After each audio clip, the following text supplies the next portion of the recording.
Hello, I make a lot of videos about computers mainly, and occasionally something will annoy me and I'll try and find a solution for it, and when I find the solution I'll seek validation from strangers by making a video about it, and that's what this one's about. If you've got an XP Deus or an XP, any XP product, because I've taken up metal detecting because it means I've got a hobby that gets me outside. It doesn't involve chasing a ball around with angry men, and I might find £1 million worth of gold, so that's kind of why I do metal detecting now.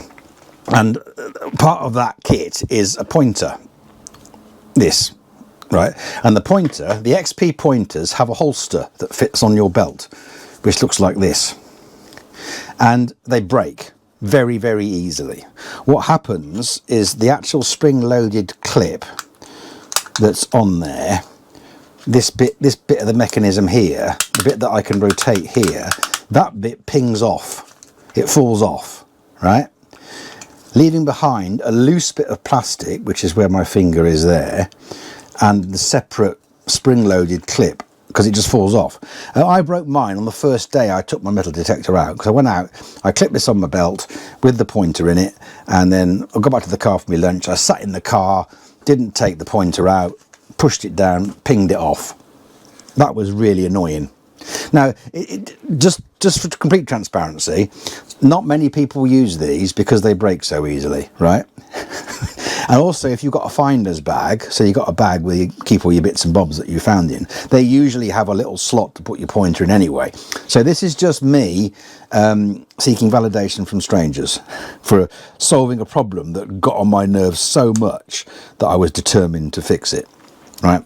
So with this holster, because this clip that I'm rotating here, because that pings off, there's a bit of plastic in there which acts as the clip, and that's the bit that it doesn't break, it just pings it off, right?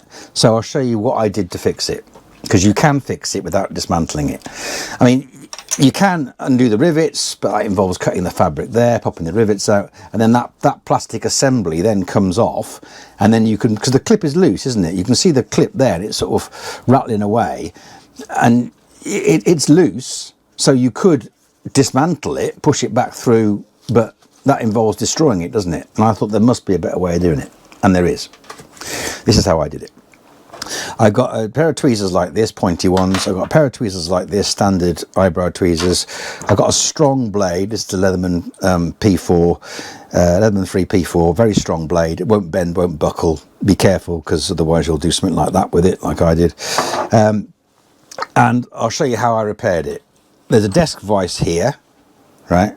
What I did was I got my pointy tweezers, I shoved them underneath there like that, so that they're in line with the little plastic bit that rattles, because it's like a clip that rattles, and then I rotate it like that, open it up slightly, and then when I'm pushing it down like that, that clip goes up, right?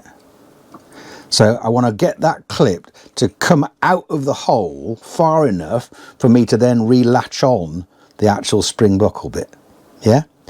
So what I did was I put it in a desk vise like this to hold it, and now I can put quite a lot of force to push that clip out through the hole, and with enough force I can then loop the bit that fell off on and then clip it back on, right?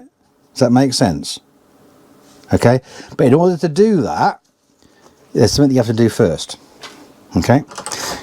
Because you've got the loose clip. The clip's come off, the clip is spring loaded, it's got a really strong spring in it. You need to take out the little springy bit of metal and then dismantle the clip like I've done here. So this bit here goes on like that normally, and that's spring loaded with the spring, this springy thing inside. You've got to take that out first so that the thing can come apart, and then you can get a good look at that, and then you can actually, you know, then you're in a position then to manipulate it so that that clip goes back through the spring loaded belt buckle bit, right?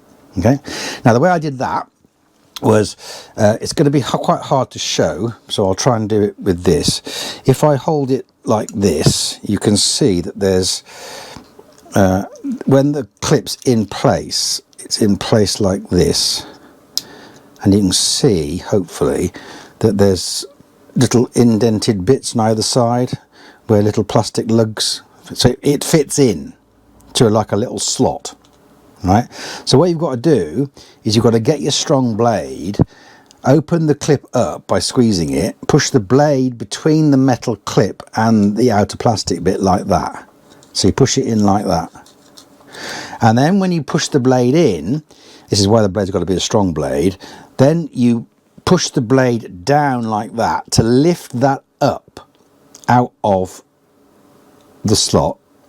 And when it's far enough up, it's going to be difficult to do one-handed, when it's far enough up, you get your tweezers and you put them in like that. And you do that to both sides so that you can then use the knife to push it out. You got that? So what you've got to do is, if I hold it like this, right, and I put that like that, when it's in place, this is obviously squidged in like this, and it fits into the little lugs. You need to lift it out of the lugs and then pull it out, push it out. And once it's out,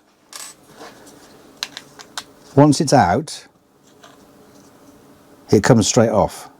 And then you're in a position to jam it in, get your tweezers in there, push that plastic clip out far enough so that you can just hook that bit back on. And you can see how it fits on. It's got little things, so it goes up into the hole and then latches over like that. But it does that on both sides, right? So you have to take the buckle clip bit of it apart so that you can see what's going on. Push your tweezers in. I'll rotate it around again. Get your tweezers in underneath like that. Twist them round. Lock them in a vise, and then you can then push that plastic bit through, hook that on, keep pushing, click, and it will click on, and it will click back on. And then once that's on, I'll just take that off there, you can then put that back there like that, fit it back in, and now you can push the clip back in. And I'll do that bit now. So I've got it here like this, so that bit will go in there like that, and I'm just going to push it.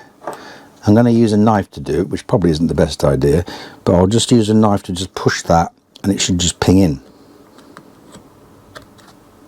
I've got to get it in the right place, and it will just fit in. Hear that click? I'll just check on the other side there to make sure that it's in on that one, and that's it back in, and it's back on. So that's how you repair your XP Pointer holster. You have no idea how delighted I am. That has been pissing me off since the first day I took this thing out and broke it.